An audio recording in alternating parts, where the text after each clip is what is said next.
Bonjour à tous, Boker Tov les Koulam. Aujourd'hui, notre Ritat est dédié à tous les habitants d'Eretz Israël, qu'Akadosh Baruch Hu les protège, qu'il leur donne de la force et qu'il continue à nous envoyer autant de miracles.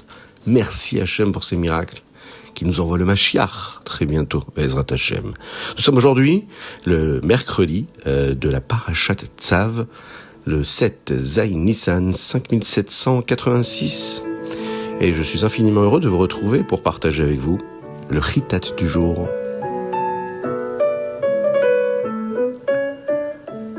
Nous approchons du Yud Aleph Nissan et le Farbrengen du Yud Aleph Nissan de l'année 5732 en 1972 marquait le 70e anniversaire du Rabbi de Lubavitch, fut un événement d'une intensité exceptionnelle. Voici l'un des points abordés par le Rabbi lors de ce rassemblement. Beaucoup se posent la question suivante. Si la raison fondamentale pour laquelle Akadosh Baruch Hu nous a créés est l'étude de la Torah et l'accomplissement des mitzvot, pourquoi a-t-il rendu cette tâche si ardue? Pourquoi Hachem n'aurait-il pas pu nous créer différemment? Il aurait pu façonner les êtres humains de manière à ce qu'ils aiment recevoir et être récompensés sans avoir besoin de faire tant d'efforts. Le Rabbi explique que lorsque nous recevons une récompense sans avoir fourni d'efforts, comme on le sait, cela s'appelle Na'ama de Gisoufa, le pain de la honte, ou bien le pain gratuit. Nous n'apprécions pas une réalité à sa juste valeur si nous n'avons rien fait pour l'obtenir. C'est l'une des raisons pour laquelle Akadosh Baruch Hu rend la pratique des mitzvot difficile. Si c'était facile, nous n'aurions pas le sentiment que nos actes sont si exceptionnels. Le Rabbi nous dit, Hachem aurait pu nous accorder ses bienfaits comme un simple cadeau, ce qui aurait été très facile. Mais dans ce cas, nous ne serions que des bénéficiaires passifs. Hachem a voulu nous faire ce cadeau-là, nous offrir ce privilège ultime, devenir partenaire avec lui. Lorsque deux partenaires lancent une entreprise, ils doivent tous deux investir des fonds importants et travailler de concert avec acharnement. Dès lors, l'entreprise leur appartient à tous les deux. Akadosh Baruch Hu souhaite que nous soyons ses partenaires dans la gestion du monde, en travaillant dur pour étudier la Torah, accomplir les mitzvot, apporter de la lumière, chasser l'obscurité, même quand cela est difficile. Eh bien, nous investissons notre part pour devenir les associés d'Akadosh Baruch Hu dans la création continue de l'univers, pour faire gagner le bien contre le mal, le transformer, faire de ce monde une résidence pour Akadosh Baruch Hu.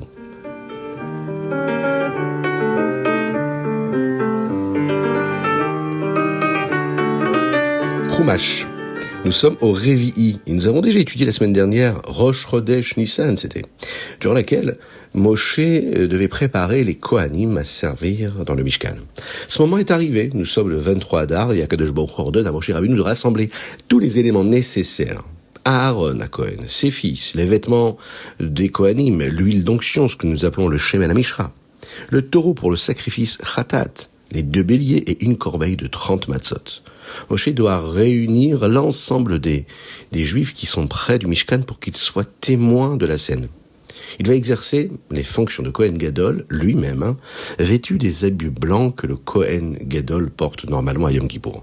Il apportera les korbanot, tels que le korban korban khatat. Il apportera également le korban spécial des milouim, mais aussi 3 offrandes de farine. Moshe a précisé à tout le Ham Israël qu'il agissait ainsi exclusivement sur ordre d'Akadosh Baruch Hu et non par désir de prestige personnel ou pour accorder de l'honneur à son frère Aaron. Moshe a ensuite revêtu à Aaron des habits spéciaux du Kohen Gadol et il a placé le tzitz sur son front. Enfin, Moshe a versé ou aspergé le Shemen HaMishra, l'huile d'onction sur chaque partie du Mishkan afin qu'elle soit prête pour la avoda, pour le service des Kohanim.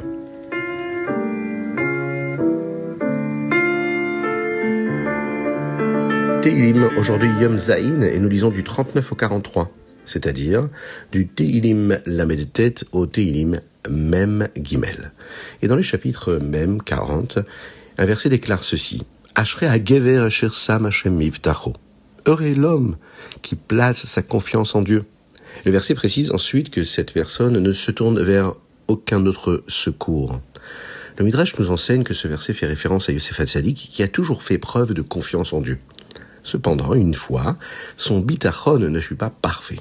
Il demanda au Saramashkim, le chef des échansons, de se souvenir de lui au lieu de s'en remettre uniquement à Hachem. Le rabbi nous explique que bien qu'un juif doive habituellement créer un réceptacle dans la nature, c'est-à-dire un keli bateva, agir concrètement dans le monde matériel pour que la bénédiction divine ait un endroit où se poser. Akadosh Baruch Hu attendait de Yosef un niveau de confiance encore plus élevé. Yosef possédait une âme très particulière. Pour cette raison, sa connexion avec Hachem aurait dû être si puissante qu'il n'aurait même pas eu besoin de se soucier, de créer un réceptacle matériel. Même si l'on n'attend pas de nous un bitachon aussi absolu que celui de Yosef Hatzadik, nous pouvons apprendre de cet épisode l'importance de cultiver ce bitachon, cette confiance qui est ultime. Avoir confiance en Dieu et en rien d'autre, en réalité. Et c'est ce qui est exigé de chacun d'entre nous, mais pour notre bien.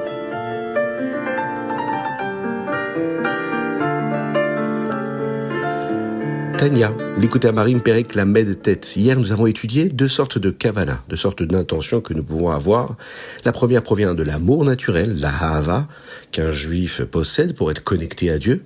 Il suffit d'éveiller ce sentiment déjà présent en nous. Cela est comparé à l'animal qui agit selon son instinct. La seconde sorte de kavana provient de la méditation profonde, ce que nous appelons la hitzbonenut sur Akadosh Baruch Hu, sa grandeur, Maaseh Hashem, etc. Cela est comparé à l'humain qui utilise son intellect, son sérel. On peut parfois se sentir un peu découragé, afficher peut-être un visage préoccupé, en pensant qu'il n'est pas très valorisant d'avoir une intention d'animal. Et pourtant, il faut se rassurer, nous ne sommes pas les seuls. Les malachim, les anges, les textes nous disent, ressentent cela chaque jour quand ils servent à Kadosh Baruch Hu. C'est pourquoi dans les termes de la Torah, les malachim, les anges sont nommés des oiseaux, des animaux. Quand nous parlons des chayot d'Akadosh Baruch Hu, c'est bien d'eux qu'il s'agit. Ils apparaissent comme des créatures quand le char céleste surgit. Ve'aofanim ve'chayot hakodesh. Oui, ce sont des termes qui décrivent les malachim, les anges. Les anges déploient une immense vitalité dans leur service. Ils ressentent la présence d'Akadosh Baruch Hu sans aucun artifice. Et, bien sûr, nous pouvons éprouver cela tout comme eux, comme nous servons Akadosh Baruch Hu de notre mieux.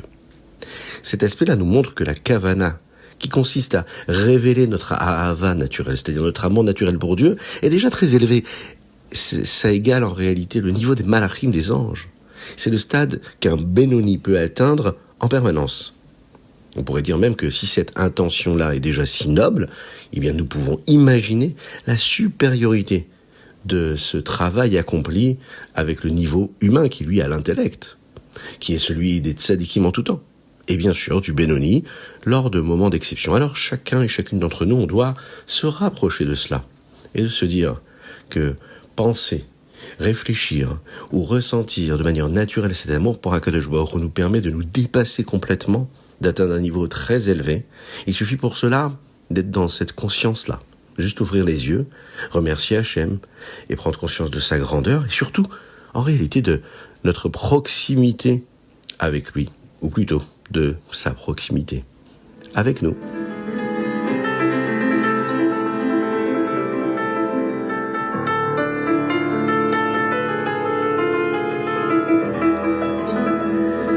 Ayom Yom, aujourd'hui 7 Nissan, dans notre Noussach, dans la liturgie, eh bien, il y a un texte qui dit Vayehi binsoa à Aaron.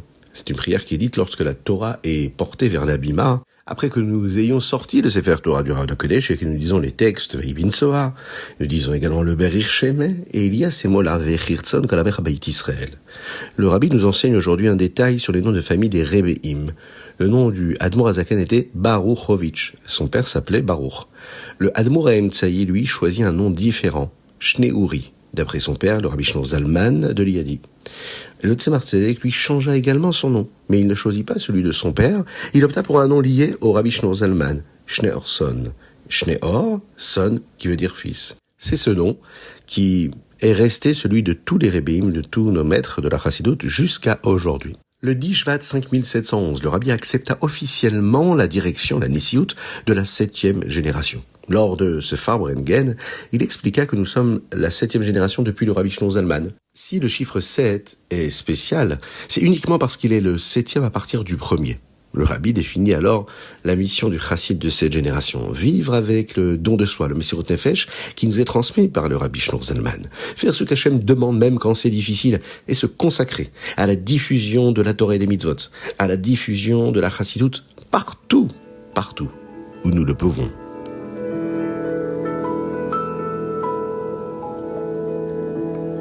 Rambam Ilchot Shvitat Yom Tov. Dans les chapitres 1, 2 et 3 de ce nouveau cycle de Halachot, nous abordons les lois du repos pendant les jours de fête. Yom Tov. À Yom Tov, nous ne sommes autorisés qu'aux travaux, qu'à la malacha nécessaire à la préparation de la nourriture. Il n'existe que 2 exceptions qui permettent de travailler pour d'autres raisons. Par exemple, le transport d'objets à l'extérieur, le fait de porter à l'extérieur. Également, l'allumage d'un feu, par exemple pour se chauffer, ou pour cuisiner, attention, à partir d'une flamme existante. Les Chachamim nous avertissent de ne pas laisser tout le travail pour le jour de la fête, afin de ne pas passer tout son temps à travailler au détriment de la Simcha de Yom Tov. C'est ainsi qu'on peut cuisiner pour que les aliments soient frais, mais on ne doit pas moudre par exemple le blé ce jour-là. Car cela aurait pu être fait auparavant, sans altérer la saveur de ce magnifique plat que nous sommes en train de préparer. C'était le Chitat du jour. On n'oublie pas de lire le Nassi, Shevet Ephraim aujourd'hui. Pensez à nous envoyer vos dédicaces par WhatsApp, le plus 33 6 21 37 24 52. Qu'Akadosh Baruch Hu envoie toute sa grâce, sa miséricorde, toute sa force, sa puissance, sa joie véritable et la délivrance totale au Ham Israël, qu'il guérisse tous les malades. Dites Amen là où vous êtes. Dites un Teilim pour nos frères en Eretz Israël. Chacun, on va dire un Teilim, peu importe où on se trouve. On peut lire le Teilim 20, mais également le Teilim 121.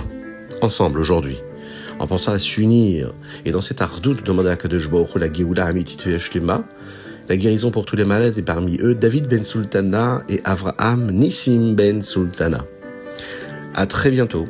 Que Dieu vous bénisse.